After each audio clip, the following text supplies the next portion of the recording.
예배자가 됩시다. 아멘. 오늘은요, 우리 고영교회가 가지고 있는 6대 비전 중에 하나인 성령 충만한 예배 공동체, 예배에 대하여 함께 살펴보고자 합니다. 예배는 우리의 신앙생활과 함께 밀접한 관계에 있습니다. 뗄래야 뗄 수 없죠. 심지어 그래서 예배의 성공자가 인생의 성공자라는 말까지 합니다. 이걸 단적으로 볼 수 있는 것이요, 기독교 설문기관에서 성도들을 향하여 설문조사를 하나 했어요. 당신이 주일날 교회 가는 이유가 무엇입니까? 왜 교회에 갑니까? 라는 질문이었고, 복수의 선택을 할 수 있게 했는데요, 그 질문에 가장 많은 대답을 차지한 것 첫 번째가 예배였습니다. 예배 드리기 위하여 교회에 갑니다. 무려 82%의 사람들이 그렇게 대답을 하였습니다. 이처럼 성도들은, 또한 한국교회는 예배에 대하여 진심이고 예배를 중요하게 생각을 합니다.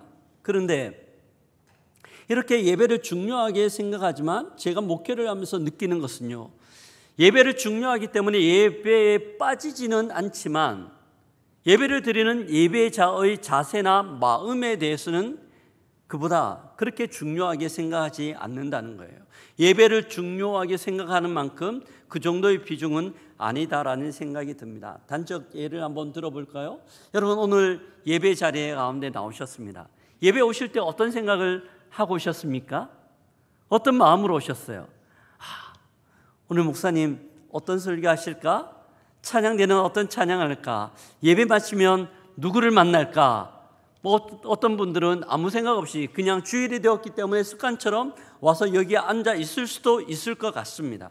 근데 이 모든 부분들을 보면 예배를 드리기 위하여 오기는 했지만 예배자로서 우리가 어떤 마음인지 어떤 자세인지에 대한 준비나 그런 생각들은 전혀 없다는 거죠. 마치 학생들이요, 모범학생이라고 이야기하면 때가 되어 학교에 가는 것만을 이야기하지 않습니다. 학교에 가서 열심히 공부하고 그가 감당해야 되는 것들을 잘 할 때 모범 학생이라고 이야기할 수 있는 것처럼 예배 자리에 꼬박꼬박 온다고 해서, 물론 감사한 일이죠, 이게 나쁘다는 것 전혀 아닙니다. 감사한 일임에도 불구하고 예배자의 모습이 또한 갖추어져야 됨을 우리는 살펴보고자 합니다. 이게 중요하기 때문이에요. 오늘 본문은요, 이렇게 예배 드리러 올 때 예배자의 모습이 어떠해야 되는지를 우리에게 말씀해 주고 있습니다.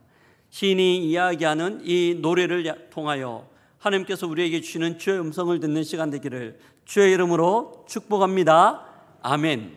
우리가 본문을 통해서요, 살펴보고자 하는 첫 번째 예배자의 모습은요, 마음에 대한 내용이에요. 하나님이 이 땅 가운데 교회를 세우신 이유, 가장 큰 이유는 예배라고 해도 과언이 아닙니다. 성도들도 마찬가지이고요.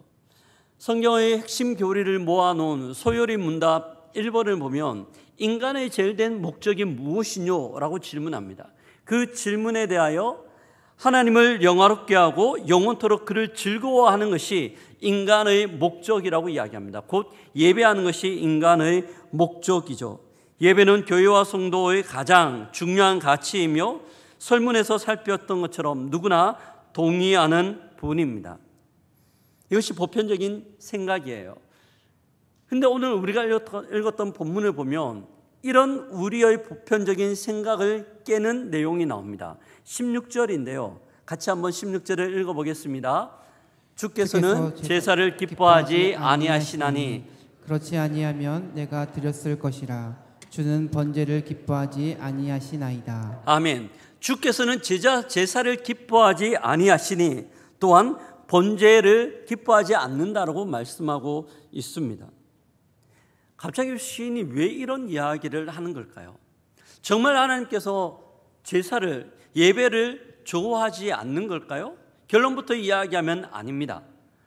성경을 보면요, 제사에 대한 이야기가 너무 많이 나와요. 심지어 레위기에는 1장부터 7장까지 쭉 제사 제도에 대한 내용만 기록하고 있어요. 또한 성경에 보면 수많은 제사들을 하나님께서 기쁨으로 흠량하셨다는 내용이 나옵니다. 대표적인 것이요, 창세기 4장에 나오는 아벨의 제사입니다. 아벨의 제사에 대해서 같이 4장 4절인데요. 같이 한번 읽어보겠습니다. 아벨은 자기도 양의 첫 새끼와 그 기름으로 드렸더니 여호와께서 아벨과 그의 제물은 받으셨으나, 아벨이 양의 첫 새끼와 기름으로 제사 드릴 때 하나님께서 아벨과 그의 제사를 기쁨으로 받으셨어요. 뿐만 아니라 역대하 7장 1절부터 3절 사이에는요, 솔로몬이 예루살렘 성전을 짓고 난 이후 하나님 앞에 제사 지내는 장면이 나옵니다.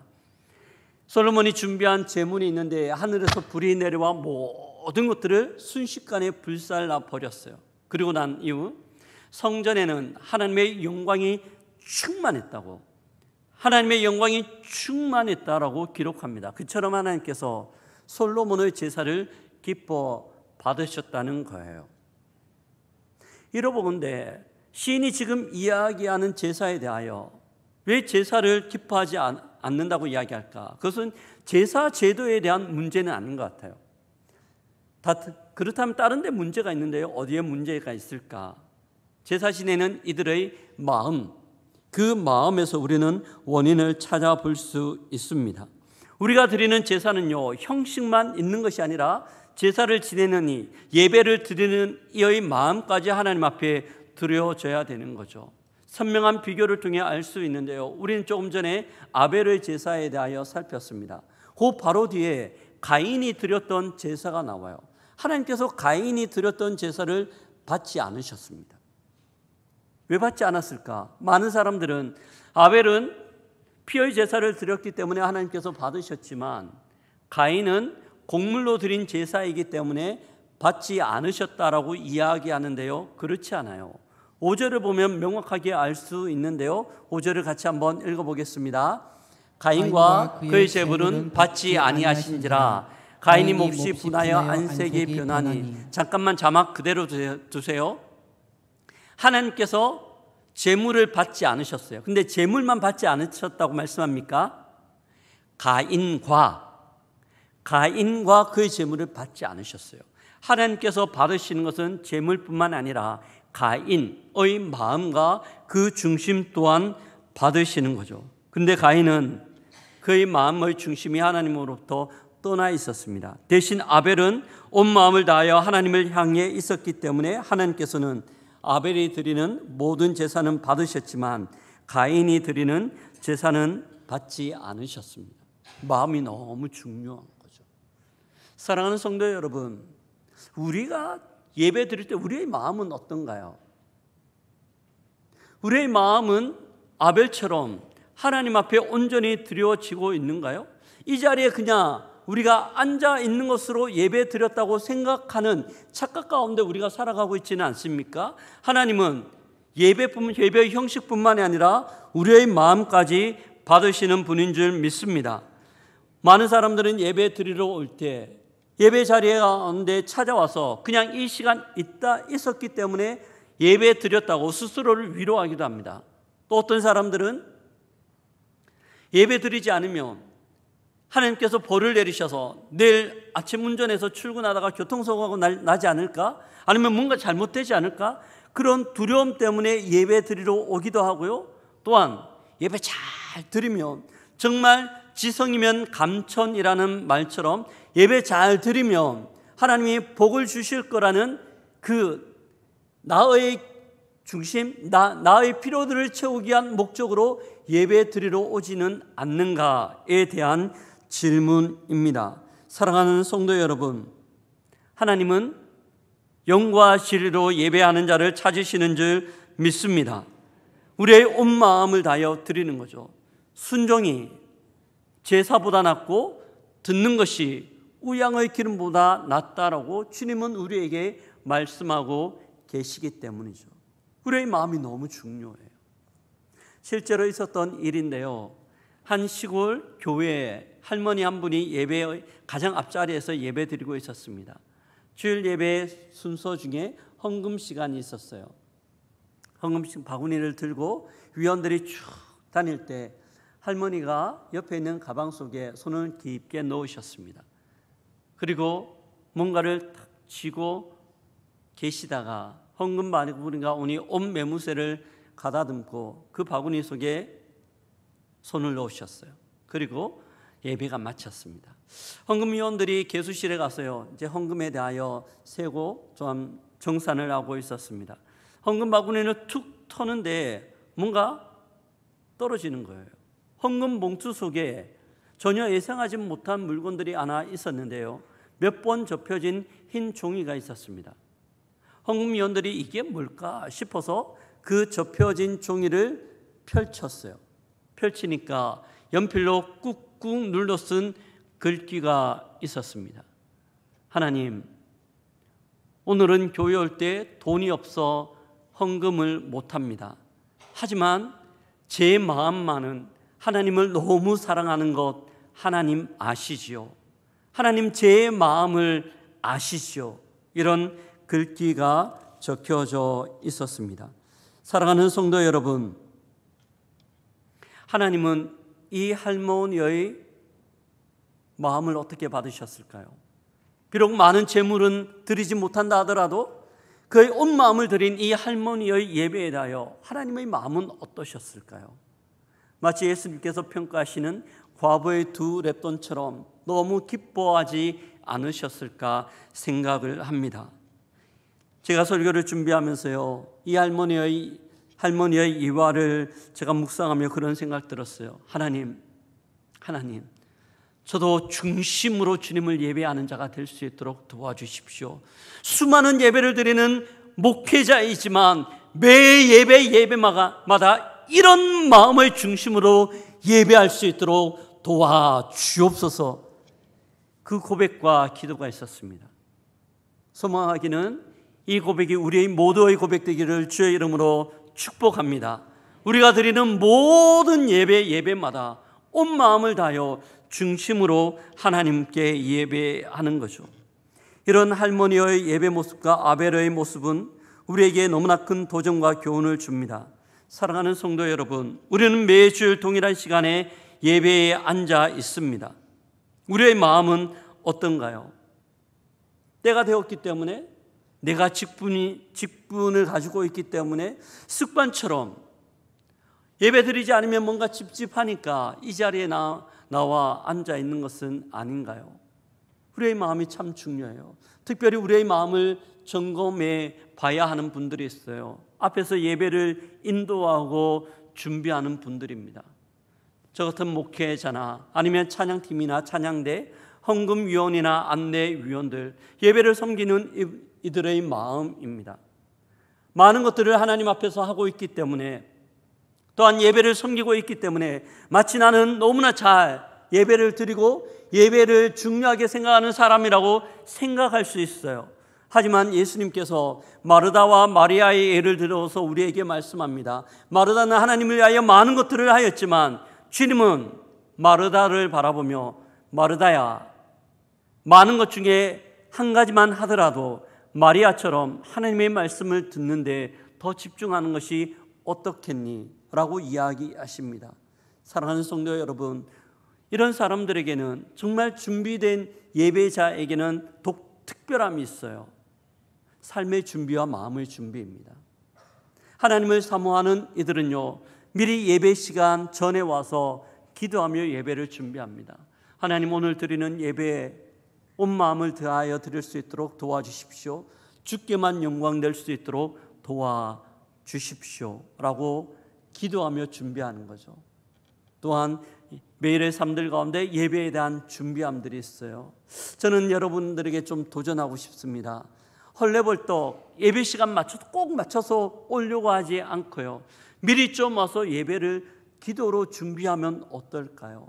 그러면 그 기도를 통하여 우리의 예배가 달라질 뿐더러 공동체의 예배가 달라질 겁니다. 또한 우리의 일주일이 참 많이 바쁘고 분주해요.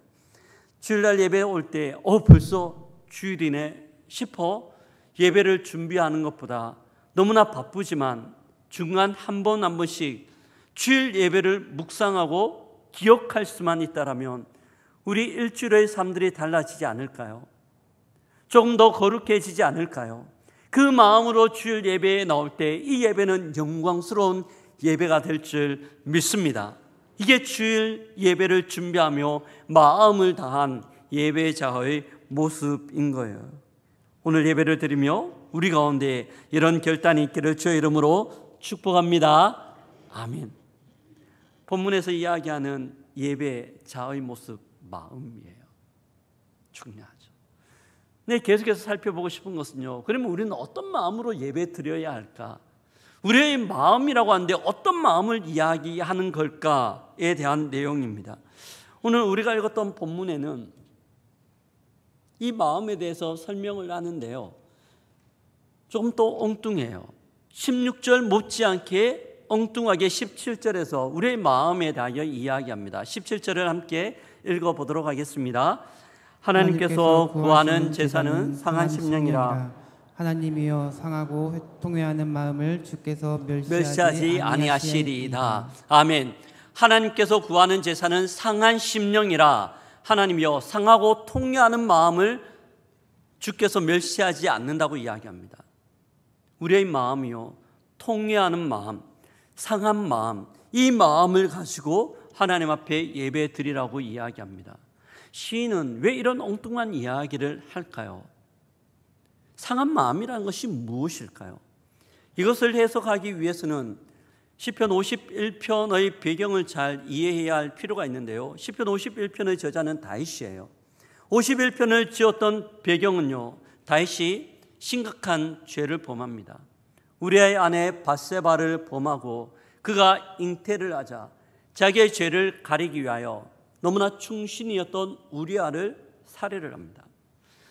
맹렬한 전투에 제일 앞장서 세우고 봄되는 철수하여 어쩔 수 없이 죽게 되는 거죠.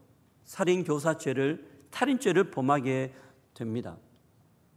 이런 상황 가운데 선지자 나단이 다윗 왕을 찾아가서 다윗, 당신이 범한 죄 이것 아닙니까? 라고 이야기할 때 다윗이 깜짝 놀라며 하나님 앞에 통회하였던 노래가 바로 시편 51편이라고 할 수 있겠습니다. 사랑하는 성도 여러분, 이 끔찍한 죄들은 다윗의 마음이 얼마나 강팍하고 완악했는지를 우리에게 보여줍니다. 이런 마음, 너무나 완악한 마음은요, 형식의 제사를 가지고는 도저히 해결될 수가 없는 거예요. 그에게 필요한 것은 그의 완악한 마음, 그 중심을 찢고 그 중심 가운데 통회하며 자복하고 하나님 앞에 나아가야 되는 것이, 모든 것을 꺾어내리는 그의 간절함이 필요했던 거죠. 이것이 상한 심령, 즉 상한 마음과 통회하는 심령이라고 할 수 있습니다. 자신의 죄에 대하여 가슴을 찢으며 옷을 찢으며 주님 앞에 서는 것입니다. 사랑하는 성도 여러분, 다윗의 고백은 예배자로서 필요한 것이 무엇인지를 우리에게 보여줍니다. 우리가 예배의 자리 가운데 나갈 때 우리에게 필요한 것은요, 우리의 죄됨과 우리의 부족함에 대한 통회하는 마음, 이 통회하는 심령으로 하나님 앞에 나아가는 겁니다.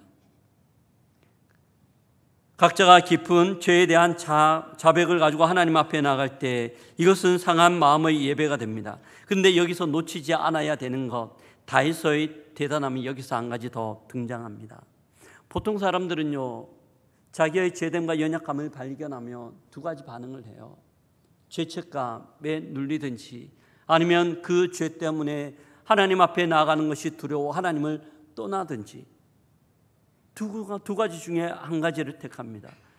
하지만 다윗은요, 두 가지를 택하지 않고 그의 모든 죄를 끌어안고 통회하는 마음과 자복하는 심령을 가지고, 상한 마음을 가지고 하나님 앞에 나아가고 있습니다. 왜 그랬을까요? 다윗은 알고 있었어요. 이런 마음으로 하나님 앞에 나아갈 때 주는 상한 마음을 멸시하지 아니하시고 꺼져가는 등불을 끄지 아니하시고 그의 모든 죄가를 용서하시는 긍휼의 하나님이라는 것들은 다윗이 알고 있었습니다. 그 하나님 앞에 자기의 모든 죄들을 가지고 하나님 앞에 나아가고 있는 거죠.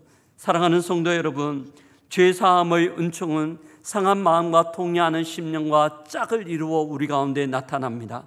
다윗의 고백은 우리에게 너무나 중요한 통찰들을 주고 있어요. 우리 모두는 연약한 인간이에요. 수많은 죄 가운데 살아갑니다. 나의 행위와 생각, 심지어 내가 옳다라고 생각하는 그 부분까지 하나님 앞에 섰을 때는 부족하고 허점투성이일 수밖에 없는 것이 우리의 한계이고 우리의 모습이에요. 어떻게 해야 할까요? 다윗이 12절에서 내 죄악을 말갛게 씻으시며 내 죄를 깨끗이 제하소서 부르짖었던 것처럼 우리 또한 우리의 모든 죄됨을 끌어안고 상한 마음과 통회하는 심령으로 하나님 앞에 나아가야 합니다. 예배 자리 가운데 나오는 거죠. 그럴 때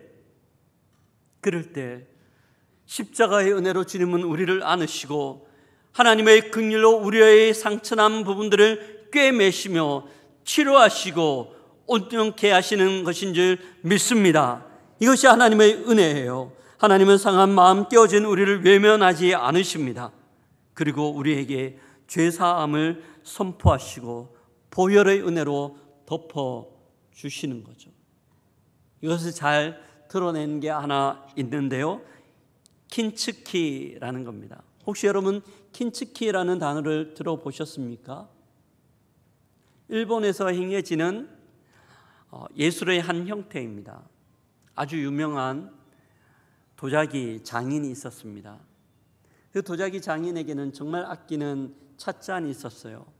그가 어려울 때는 그의 어려움을 달래주며 그 찻잔에 담아 차를 마셨고요, 그가 기쁠 때는 기쁨을 담아 그 찻잔의 차를 마셨습니다. 이 영상 아니에요. 그렇게 차를 마셨습니다.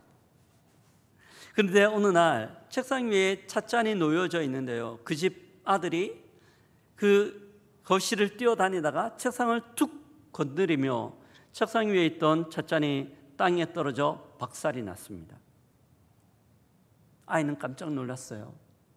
아버지가 얼마나 아끼는지 알고 있었기에 당황하고 절절매고 있었습니다. 옆에서 그것을 보고 있던 사람들은 여보게, 자네가 너무 아끼는 찻잔이지만 이미 깨어졌어. 그냥 치워버려. 사람들이 더 이상 다칠 수 있으니 빨리 치우는 게 좋겠어 라고 이야기를 했습니다. 그때 이 장인은요, 깨어진 찻잔을 버리지 않고 한 조각 한 조각 한 조각 모았어요.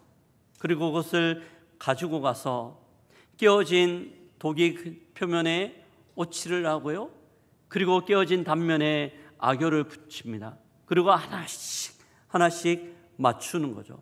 그 깨어진 자국 위에 금 가루를 입혀서요, 새로운 도자기를 만드는 거예요. 이런 도자기 수법이 킨츠키라고 이야기합니다. 보여주실래요? 이것이 킨츠키입니다. 사진 한 장 더 있을 건데요, 네, 어떻습니까? 작품이 되는 거죠. 시간이 좀 지나고 난 다음 자기의 찻잔을 다 회복한 이 장인이 그때 옆에 있었던 사람들을 다시 집에 초청을 합니다. 그리고 그 찻잔을 보여주면서요, 이런 이야기를 해요. 함께 같이 읽어보겠습니다. 이 찻잔은 이제 과거보다 더 값진 이야기를 담고 있습니다. 상처가 그저 흔적이 아니라 이 그릇이 살아온 역사요 영광이 되었습니다. 사랑하는 성도 여러분, 우리의 삶도 마찬가지입니다. 우리는 살아가면서 우리의 연약함이나 죄로 인하여 어떤 부분에서는 깨어지기도 하고요, 어떤 부분에서는 흠이 나기도 합니다. 하지만 이런 아픔들과 깨어진 마음들, 사람들은 쓸모없다 이야기하고 어떨 때는 죄책감 때문에 힘들어하지만 이것을 가지고 그대로 예배의 자리 가운데 나아갈 때요, 주님은 우리의 깨어진 인생의 조각들을 하나씩 붙들고 주의 은혜로 그 부분들을 맞추시고 십자가의 보혈의 사랑으로 그것들을 감싸시며 주의 은혜로 그 깨어진 자국들을 아름답게 칠하심으로 우리 인생을 새롭게 빚어가시는 거죠. 사도 바울이 이야기하는 것처럼 보라 새 것이 되었도다. 이전 것은 지나갔으니 보라 새 것이 되었도다 라고 고백하는 겁니다. 이런 사람들의 예배 가운데는 특징이 하나 있어요. 시편 116편 13절에서 이야기하는 것처럼 내가 구원의 잔을 높이 들고 여호와의 이름을 송축하리이다. 세상 가운데 버려진 인생, 깨어진 인생임에도 불구하고 이를 다시 회복시키는 여호와의 구원의 은총, 십자가의 사랑 앞에서 구원의 잔을 높이 들고 여호와의 성호를 찬양하며 기뻐하는 것이죠. 그래서요, 우리의 예배는 상한 심령으로 시작하였지만 예배의 마무리는 구원의 잔을 높이 들고 여호와의 이름을 송축하는 것으로 마무리되는 줄 믿습니다. 이런 예배자들은 예배 가운데 나아갈 때 한없이 부끄럽고 죄송해요. 하지만 또한 한없이 하나님의 은혜에 대한 감격과 기쁨이 있어요. 한 예배 안에 양가 감정들이 함께 공존하며 교차하는 거죠.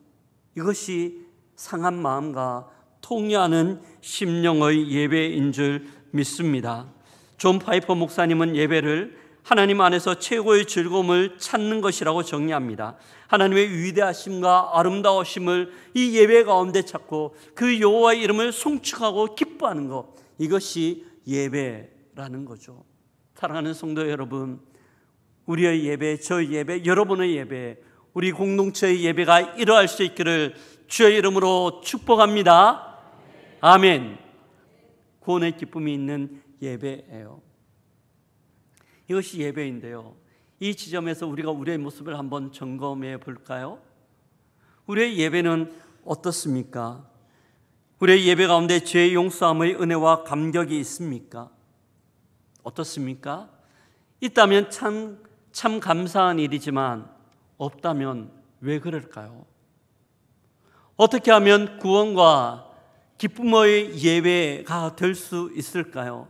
제가 목회를 하면서요, 참 많이 깨닫게 되는 것은 기쁨과 감사, 구원의 감격이 없는 예배의 특징이 있어요. 무엇인가 하면 그 마음 가운데 죄에 대한 자복함이 별로 없다는 거예요. 자기의 죄인됨에 대한 통회하는 심정이 별로 없다는 거죠.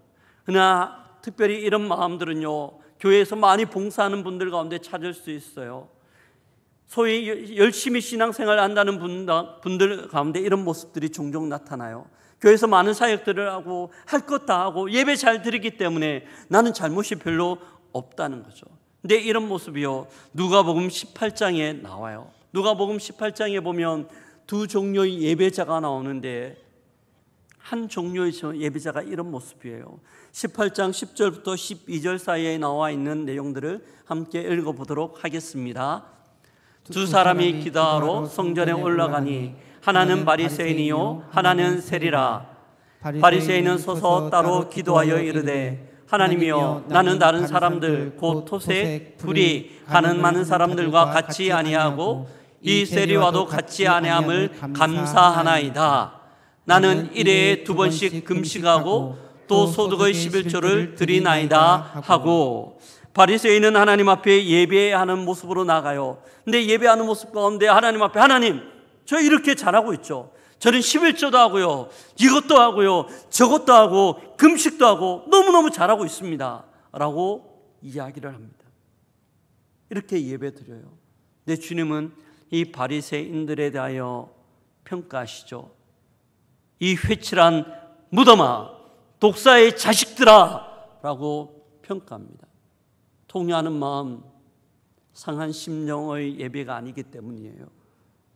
그 옆에 또 한 사람이 하나님 앞에 예배하고 있었습니다. 근데 이 사람은 정말 죄인이에요. 많은 사람들이 이 사람을 바라보고 죄인이라고 이야기할 뿐더러 그 또한 자기가 죄인이라는 것들을 알고 있었습니다. 이렇게 기도를 하는데요, 같이 읽습니다. 세리는 멀리 서서 감히 눈을 들어 하늘을 쳐다보지도 못하고 다만 가슴을 치며 이르되 하나님이여, 불쌍히 여기소서, 나는 죄인이로소이다 하였느니라. 14절입니다. 내가 너희에게 이르노니 이에 저 바리새인이 아니고 이 사람이 의롭다 하심을 받고 그의 집으로 내려갔느니라. 무릇 자기를 높이는 자는 낮아지고 자기를 낮추는 자는 높아지리라 하시니라. 아멘. 하나님은요, 통회하는 마음으로 나아가는 이 세리를 용서하시고 구원의 은혜를 허락하여 주셨어요. 그의 마음을 꺾지 아니하시고 그를 싸매시고 다시 회복하시고 치유하시는 거죠. 사랑하는 성도 여러분, 하나님의 긍휼과 풍성한 자비에 대한 신뢰의 확신이며 은혜에 대한 전적인 의지이며 예수께서 이루신 십자가의 은혜 덕분인 줄 믿습니다. 우리는 어느 순간부터인가 알게 모르게 21세기판 바리새인이 되어 자기는 좀 괜찮은 사람인 양 하나님 앞에 나아가고 있을 때가 있습니다. 통회하는 심정이 아니라 그런 모습이죠. 어떤 경우는 예배자가 아니라 예배의 평가자, 심판자로서, 판단자로서 우리는 앉아 있을 때도 있어요. 오늘 목사님 설교 왜 저렇지? 찬양대는 왜 저렇게 찬양하지? 저 사람은 왜 저래? 예배를 통하여 하나님 앞에 집중하는 것이 아니라 하나님은 뒷전이고 그가 예배의 평가자가 되어 하나님 그 자리에 앉아 있을 때가 있다는 거죠.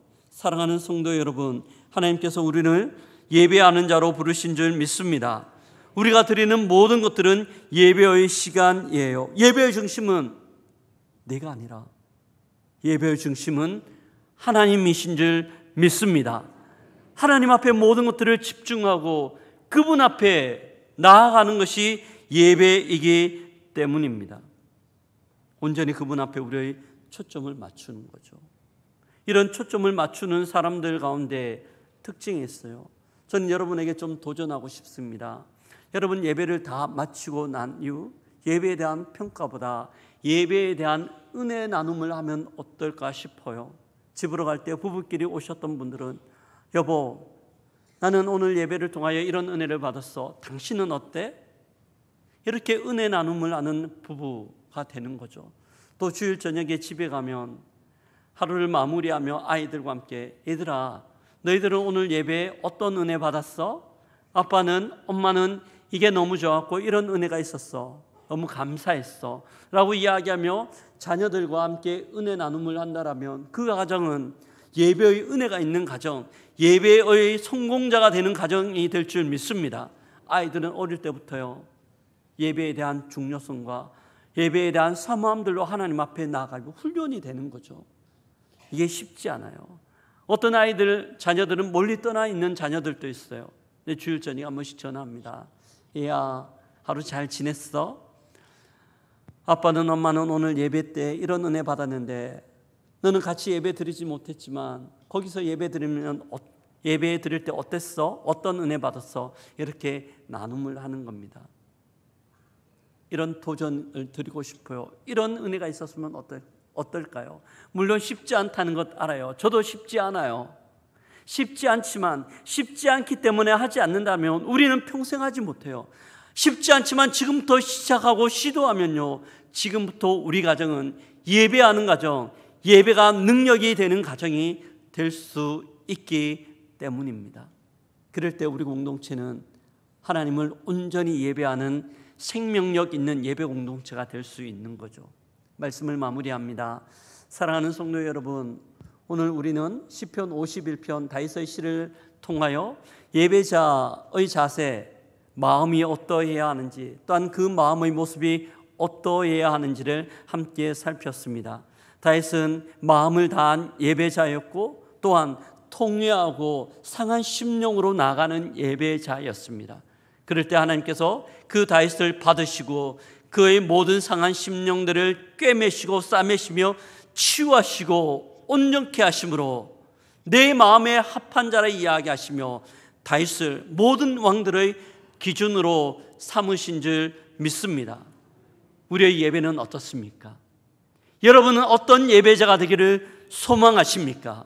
이 예배를 통해 다시 한번 우리가 결단하고 하나님이 찾으시는 참 예배자로 일평생 주님 앞에 설 수 있기를 주의 이름으로 축복합니다. 아멘. 옆에 분들하고 한번 그렇게 고백할까요? 하나님이